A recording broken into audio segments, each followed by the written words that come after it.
This is Talking Foreign Policy, a critical look at Canada's role abroad, and I'm Eve Engler. Today we're going to talk about comments that Prime Minister Justin Trudeau made on Thursday, where he declared, quote, "I am a Zionist."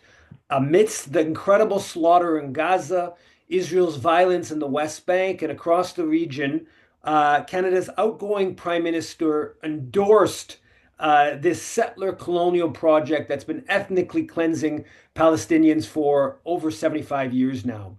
To discuss Trudeau's comment, we are joined by Sarah Shamy from the Palestinian Youth Movement in Montreal.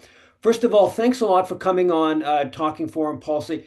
And what's your reaction to Trudeau declaring, "I am a Zionist"? Yeah, I mean, first off, thanks, Eves, for having me. And my reaction to this is, I'm not surprised. This is actually on par with the way that the Liberal government and Trudeau has been dealing with the Zionist state for decades now. I mean, for as long as he's been in power, but also, historically, Canada's ties to Israel and in propping up Israel.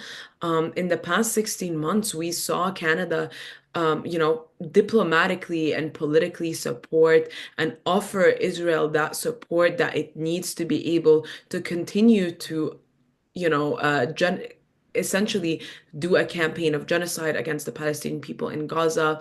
We saw like no material actual action to prevent this from happening.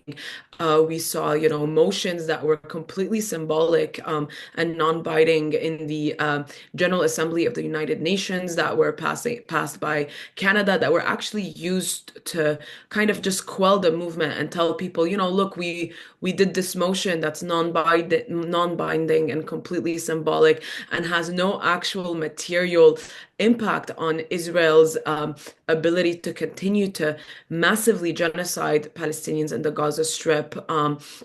The Trudeau government, even like, or some officials in the Trudeau government, even knowingly spread debunked lies about, the protests that erupted across Canada, saying that, they are terrorists or like terrorist demonstrations.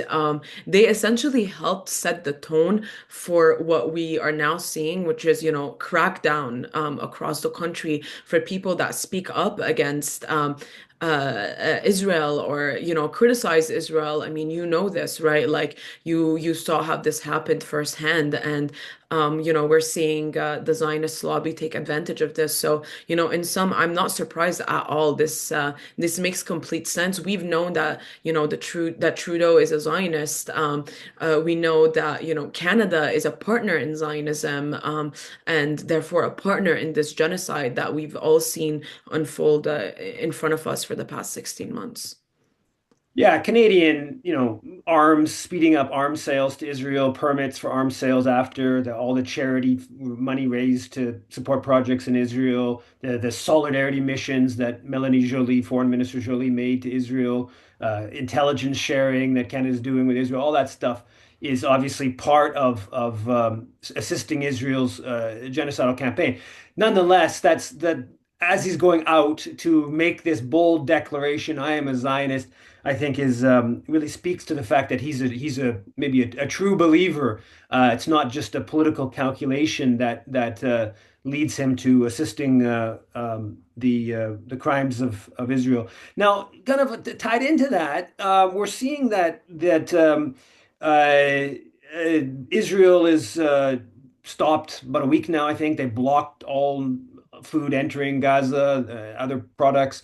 There's this what they're calling the hell plan that Israeli officials are referring to, and which is all part of trying to basically sabotage the ceasefire, not go the second stage of the ceasefire, and the Canadian government's reaction is basically kind of indifference. There was one tweet, not from Trudeau, not from Melanie Joly, but from I think it's the Global Affairs Canada X account expressing concerns for Israel blocking all food entering Gaza. So what's your thoughts on that? Like, just basically just refusal to oppose the most egregious violations of international law by Israel in its siege of Gaza. Yeah. I mean, it's honestly appalling. We are also during the month of Ramadan, which is like a month of fasting, and Israel is deliberately stopping all of these trucks that have critical like needs and materials, food, water, hygiene. There's also like the blocking of actual infrastructure, mobile homes, things that people need to be able to survive on a day-to-day basis. And, I really want to take a moment to kind of emphasize how dire the situation, critical the situation on the ground is in Gaza. You're talking about tons and tons of rubble that is covering the Gaza Strip. Underneath that, you have unexploded munitions and devices that, for some could even look like toys that children could be, detonating. You have underneath that rubble, you have the corpses of martyrs that have been brutally, brutally massacred, civilian homes, hospitals, churches, schools. And so, the international community needs to play a role in helping to rebuild Gaza. Like, this is a serious humanitarian crisis that all of the entire world is complicit in, like, not aiding, essentially. Um, and so, Israel has essentially violated the ceasefire agreement that it has signed onto and is refusing to let this critical aid into the Gaza Strip. And the fact that Canada, is not really saying anything about it, they're not really, they're not really playing their duty in terms of upholding international law and making sure that, these agreements are being followed, essentially. It's on par, like you said, Trudeau is ideologically committed to the project of Zionism. He said it, I am a Zionist. And so it's not really a surprise, but it is very like appalling for us to be seeing it happen in such an explicit way. Um, I also wanted to say that this is not the first time, right? Like, for example, like Canada has defunded UNRWA as well. They are essentially like making sure that there is no aid that can come into the Gaza Strip in a time where we Palestinians need to be able to have support to be able to live on a day to day. And I also want to bring in a short example, like in the Iraq War, for example, as well as in Afghanistan. The years after the war, there were thousands that died in terms of indirect consequence of the war because there was a lack of critical infrastructure that was being built in those areas, in these territories. And so, this is actually really urgent. Gaza needs to be rebuilt. Israel is withholding this aid as a means of, blackmail. It's a huge war crime. It's a violation of international law, of the ceasefire agreement. And, Canada is complicit in it by, allowing it to happen. Canada, we know that they have no trouble interfering with other countries, saying, a position on like, X, Y, or Z, saying that they need to interfere in third world countries. And yet we're seeing them turn a blind eye to Israel because, again, there's an ideological, political, and financial commitment to the project of Zionism. Yeah, like when you contrast it to Ukraine, as Canadians for Justice and Peace in the Middle East did in a statement they released, I believe, on Thursday, was you have Trudeau like complaining that Trump is pushing for like peace negotiations on with Russia and Ukraine, and complaining aggressively and increasing support to Ukraine. And then when it comes to Gaza, it's just like totally muted when Israel is just totally violating the ceasefire agreement, and quite honestly muted.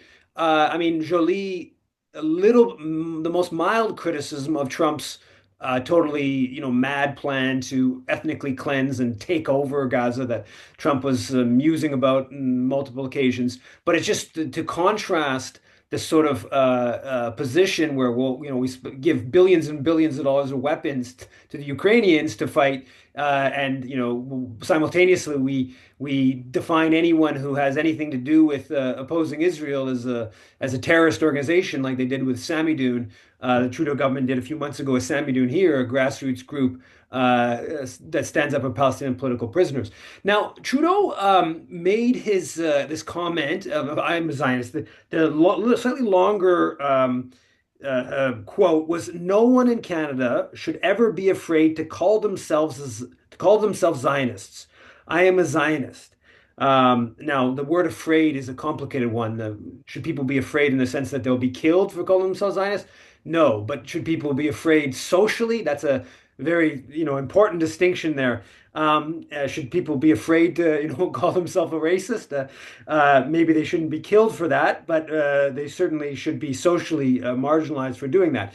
But so he made this comment at a summit on anti 1 day long summit on anti-Semitism, and at this summit, and now obviously bringing up Zionism in a summit on anti-Semitism already tells you what the summit's really about, which is really about pushing anti-Palestinianism rather than combating hostility towards Canadian Jews.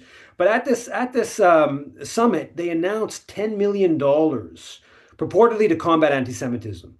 Now, much of the money, I think basically all of it, it goes to different groups that are basically pro-Israel groups, including Hillel, which is, of course, the main campus Jewish organization, but it's a campus Jewish organization that excludes any Jewish person that supports boycotting or divesting from Israel and the like. So, what's your thoughts on this? Like $10 million? Like here we are, 16 months into the killing field in Gaza, all the violence we're seeing in the West Bank, and they're putting all this money into purportedly combating anti-Semitism, but simultaneously connecting it to being Zionist.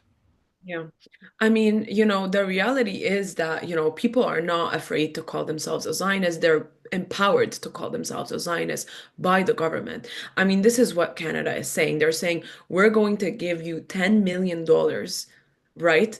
In order to empower you to be able to not just call yourself a Zionist, but to actively contribute to the crackdown on people that criticize Israel. And like, B'nai B'rith and Sija, their entire vision is around the conflation of anti-Semitism with anti-Zionism.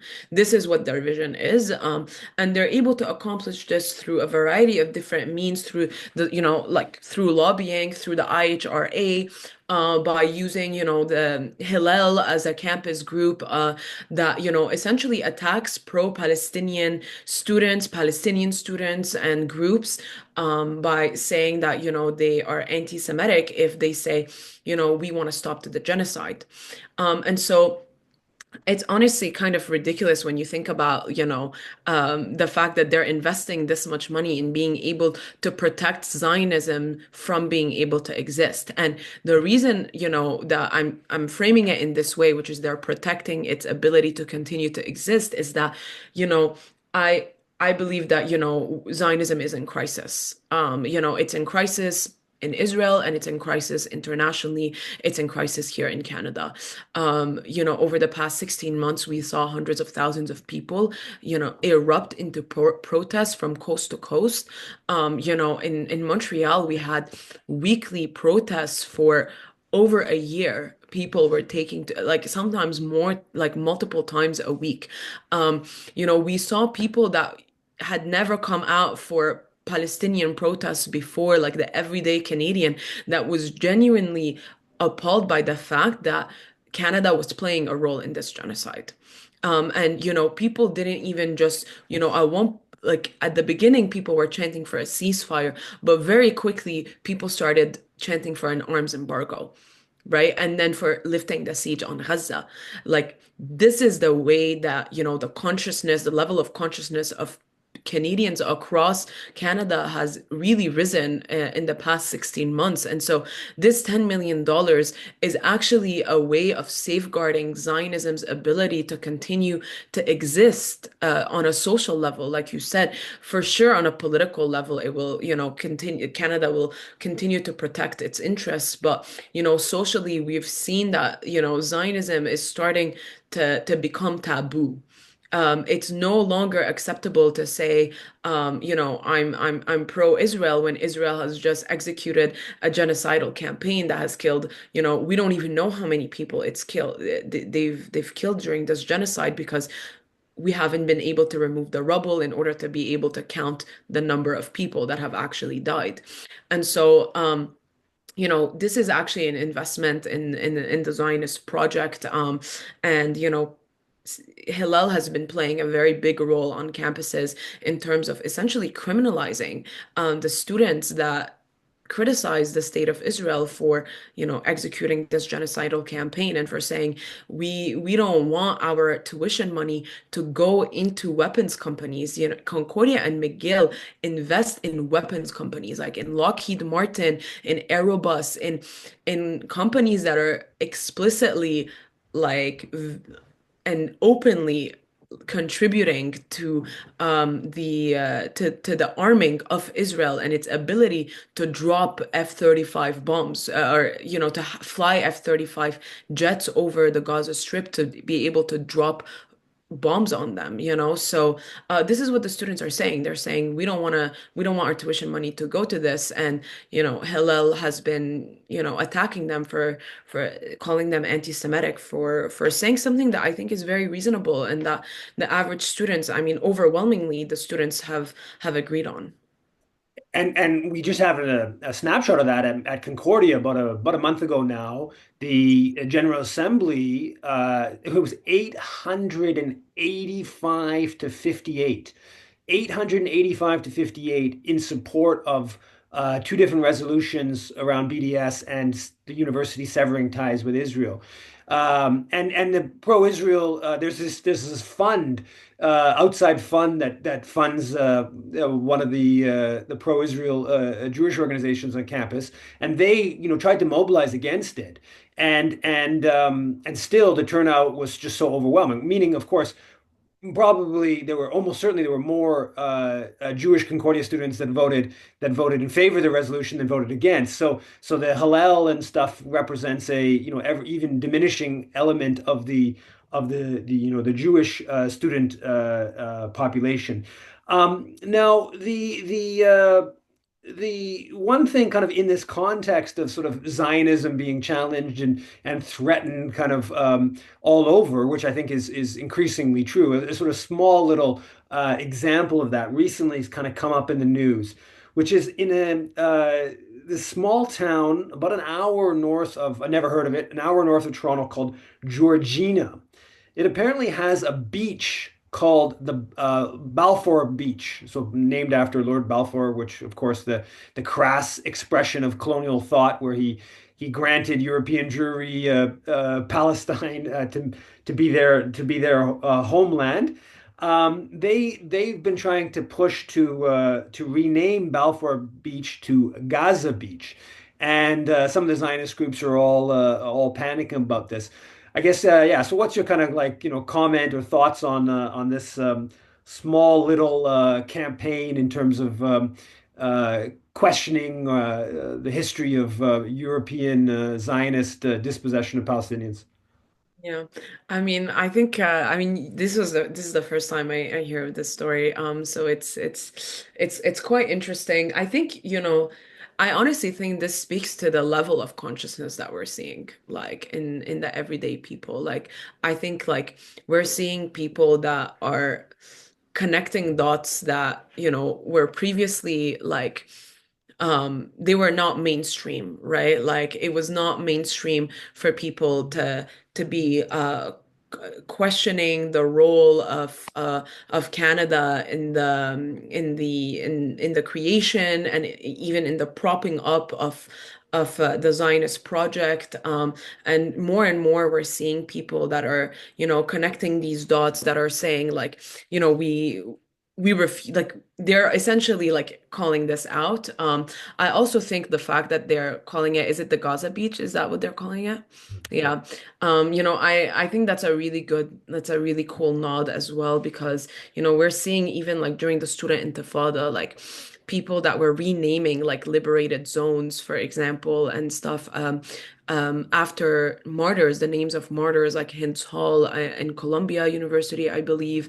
And I think that, this just shows that people, the people of Canada, like the people of nations, they don't want to be complicit in this genocide. They don't want to be complicit in this project of ethnic cleansing. It's an expansionist project that, relies on the ethnic cleansing of Palestinian people and the elimination of these people.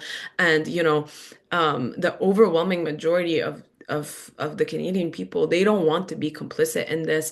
And yet the political and the ruling class continues to protect the interests of this project, despite the fact that people have made it extremely clear what their demand is and what they want. And so, this is a very symbolic gesture, but I think it's an extremely powerful one. And I think that we're going to be seeing more and more people that are not wanting to just commemorate, Palestine and the martyrs of Palestine by doing these symbolic gestures, but that want to expose Canada's true role in this project, in colonialism, in imperialism.